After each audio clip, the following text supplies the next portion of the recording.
Okay, so back at the engine itself, I've actually done some work in regards to cleaning it up the best I can right now. You can see that I did a lot of, tried to do a lot of work with getting the pistons cleaned up.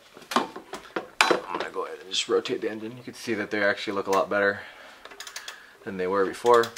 They were really nasty before. But yeah, I try to clean them up as best I can.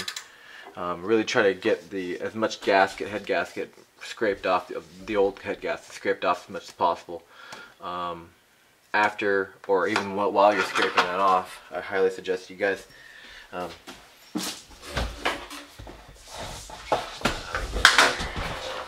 giving a shot vac to really kind of get all the gunks out of. Make sure you keep it out of the water holes as well as the bolt holes too. That's really important. But as you scrape, just kind of get everything sucked up as much as possible. Just keep all the crap out of the engine.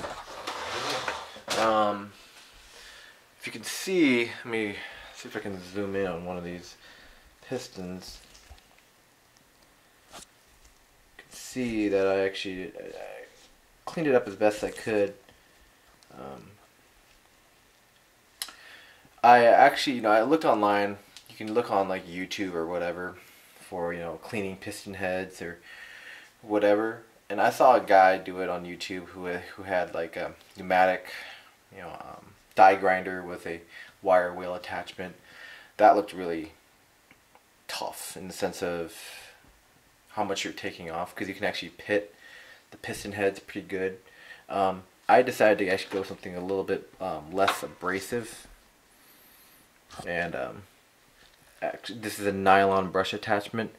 Still actually pretty tough, and almost a little too tough in my opinion too. But it let me turn this light on. It did the job to an extent. What I did, I took some seafoam, kind of drizzled it on the tip, and then just kind of do it very lightly. Let it rest. Do it very lightly, and let me try to see if I can get some detail of the piston head itself. I didn't take off a ton of I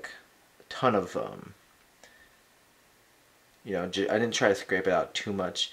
Just really kind of get the really big chunky parts out. That was really important. But it seems to be pretty good now.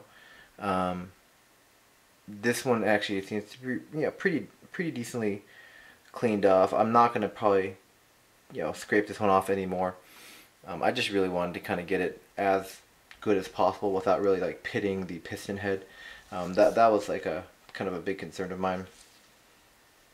But next thing I want to do is like just continue scraping as much crap of that as I can off, but also looking at the water pump, getting all that gasket stuff scraped off, and really cleaning this portion off, making sure this is nice and sealed tight is going to be really important to make sure there's no leaks. I'm just going to kind of for the rest of the day today, what I'm going to do is probably clean this up some more. Really kind of get it scraped out, really get it kind of trued up, getting all the old gasket stuff off. And then also what I'm probably going to do for the next video is removing the thermostat. And I actually bought some RTV silicone today, and maybe even getting that all set up. So getting the thermostat set up so that we can get it all set. I do have on my plan the knock sensor, and I gotta do some more research on. It's being covered up on the relocation that people have been doing, only because it seems like some people have been doing it and they have to have extra wire. I'm curious if I need to use that extra wire or not. I don't really know if it needs that or not, because it's already part of the harness. I don't know why those guys needed it like that. Yeah, I need to just do some research on the rationale behind having another wire or whatever, and just really look at like Xterra specific ones for knock sensor relocation. It's really going to be really important for me to get that one figured out as soon as I can, just because I have crazy access to it now. You know, you might as well get it figured out while you have access to it.